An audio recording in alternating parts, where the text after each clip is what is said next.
grátlegt tap hérna gegn HK í Mjölkubikarnum, svona hvernig gerir þetta upp?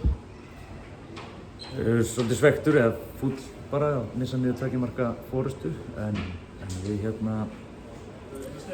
veit ekki, okkur leik kannski aðeins illa að vera með forystu. Bregðumst vel við bæði skiptin sem þeir jafna og svona förum við að sækja og förum að spila aftur fótbolta. En hundfúll náttúrulega að fá á okkur 2 mörk eftir hornspyrnu undir lokin. Þetta bæði mörkin af nærsvæðinni í hornspyrnunni, er það svona ekstra svekkjandi að bæði lík mörkin? Já, það er ekstra svekkjandi. Við þurfum aðeins að gera breytingar og þá riðlast þetta og við virðumst ekki alveg að vera á almennilega við það.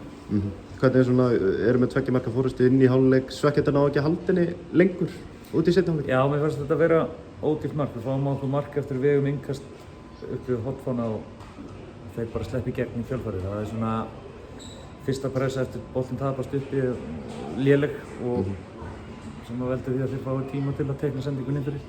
En jú, mér fannst bara við ekki með sjálfstraust eftir að við vorum komnir yfir og bara leið að þeir setja aðeins pressa á okkur, þá fórum við svolítið í að negla boltanum upp. Þannig að vantaði kannski aðeins meiri ró yfir okkur. En aftur á móti örugglega nóg af jákvæðum punktum líka á þessu leik? Já, það er náttúrulega fullt af jákvæðum punktum og mér fannst við vera töluvert betra lið í fyrra leik og planið var að halda því áfram en það riðlast fljótt eftir að þeir skora á fyrstu mínútu seinna á leik. En jú, það er fullt af jákvæðum punktum en við erum dottnir út. Styttist allan í aðra deildina, hvernig er stemningin fyrir komandi átökum þar? Hún er bara ágætt. Liðið er að koma saman, við höfum verið að staða okkur ágætlega í þessum mótum, vetrarmótum so far og við ætlum okkur stóra hluti í sumar, ætlum okkur upp.